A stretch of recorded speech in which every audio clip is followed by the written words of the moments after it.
Welcome to my YouTube channel. फिर से एक नए वीडियो में आपका स्वागत है। आज का टॉपिक है भारतीय संविधान के प्रमुख अनुच्छेद तथा उनसे पूछे गए पिछले कई वर्षों के प्रश्नों के आधार पर यह श्रृंखला है, जिसमें 7 क्वेश्चन की सीरीज है। और देखते हैं, इसका पहला क्वेश्चन है, सरकारिया कमीशन द्वारा अंतर्राष्ट्रीय परिषद के गठन की संस्तुति संविधान के किस अनुच्छेद के अंतर्गत की गई है। इसके लिए 4 ऑप्शन दिए गए हैं। ऑप्शन ए अनुच्छेद 360, ऑप्शन बी अनुच्छेद 363, ऑप्शन सी अनुच्छेद 263 तथा ऑप्शन डी अनुच्छेद 260। तो प्रश्न संख्या 1 का सही जवाब हो जाएगा अनुच्छेद 263।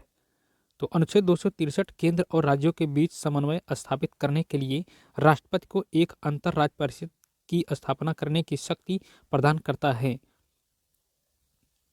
यदि उसे यह प्रतीत हो कि उसकी स्थापना से लोक हितों की सिद्धि होगी। अतः अंतर्राज्यीय परिषदों का निर्माण स्रोत संवैधानिक है। संविधान में उल्लिखित प्रावधानों के तहत इसकी स्थापना होती है। ज्ञातव्य है कि सरकारीय कमीशन द्वारा अंतर्राज्य परिषद के गठन की संतुष्टि की गई थी।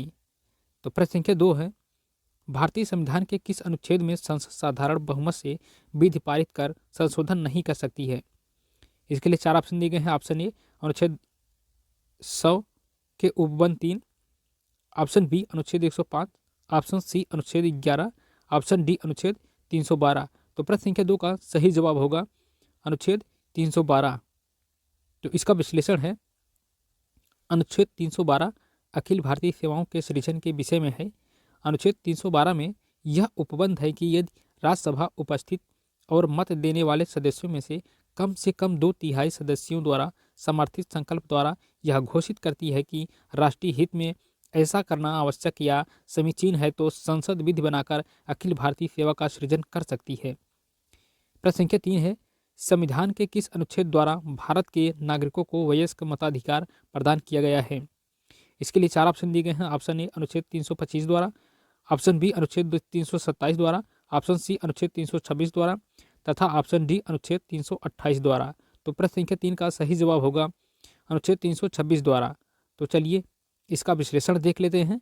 भारतीय संविधान के अनुच्छेद 326 के अनुसार भारत का ऐसा नागरिक जो 18 वर्ष की आयु पूरी कर चुका है और संविधान या समुचित विधानमंडल द्वारा बनाई गई किसी विधि के अधीन अनिवार्य विकृत अपराध या भ्रष्ट या अवैध आचरण के आधार पर अन्यथा ने रहित न किया गया हो तथा किसी भी निर्वाचन क्षेत्र में मतदाता के रूप में पंजीकृत है, वह लोकसभा एवं राज्य की विधानसभाओं में मदद देने का हकदार होगा।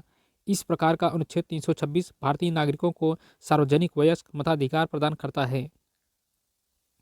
प्रश्न संख्या 4 है, संविधान के किस अनुच्छेद के तहत यह उपबंधित है कि निर्वाचक नामावली धर्म, मूल वंश, जात या लिंग के आधार पर तैयार नहीं की जाएगी। इसके लिए 4 ऑप्शन दिए गए हैं। ऑप्शन ए अनुच्छेद 17, ऑप्शन बी अनुच्छेद 29, ऑप्शन सी अनुच्छेद 325 तथा ऑप्शन डी अनुच्छेद 326। तो प्रश्न संख्या 4 का सही जवाब होगा अनुच्छेद 325।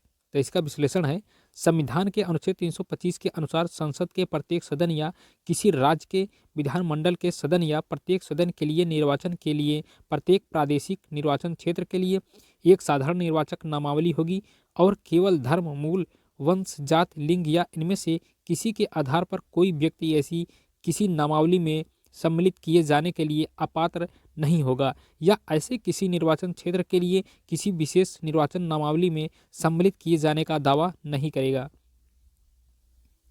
प्रश्न संख्या 5 है, भारतीय संविधान का अनुच्छेद 333 सुनिश्चित करता है। इसके लिए 4 ऑप्शन दिए गए हैं। ऑप्शन ए राज्य की विधानसभा में एंग्लो इंडियन समुदाय का प्रतिनिधित्व, ऑप्शन बी राज्य की विधानसभा में अनुसूचित जाति और जनजाति के लिए स्थानों का आरक्षण, ऑप्शन सी लोकसभा में एंग्लो इंडियन समुदाय का प्रतिनिधित्व, ऑप्शन डी लोकसभा में अनुसूचित जाति और जनजाति के लिए स्थानों का आरक्षण। तो प्रश्न संख्या 5 का सही जवाब होगा राजकीय विधानसभा में एंग्लो इंडियन समुदाय का प्रतिनिधित्व। इसका विश्लेषण है, संविधान का अनुच्छेद 333 राज्यों की विधानसभाओं में आंग्ल भारतीय समुदाय का प्रतिनिधित्व सुनिश्चित करता था।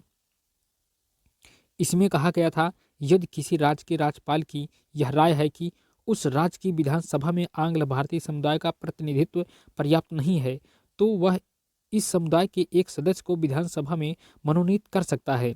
अनुच्छेद 330 है, लोकसभा में अनुसूचित जातियों और अनुसूचित जनजातियों के लिए स्थानों का आरक्षण। अनुच्छेद 331 है, लोकसभा में आंग्ल भारतीय समुदाय का प्रतिनिधित्व तथा अनुच्छेद 332 राज्यों के विधानसभाओं में अनुसूचित जातियों तथा अनुसूचित जनजातियों के लिए स्थानों का आरक्षण।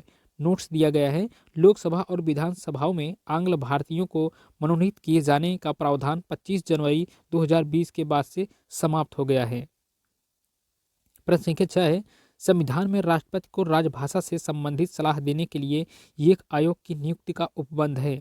यह किस अनुच्छेद में निहित है? इसके लिए 4 ऑप्शन दिए गए हैं। ऑप्शन ए अनुच्छेद 343, ऑप्शन बी अनुच्छेद 344, ऑप्शन सी अनुच्छेद 345 तथा ऑप्शन डी अनुच्छेद 346। तो प्रश्न संख्या 6 का सही जवाब होगा अनुच्छेद 344। इसका विश्लेषण है, संविधान में राष्ट्रपति को राजभाषा से संबंधित सलाह देने के लिए एक आयोग की नियुक्ति का प्रावधान है।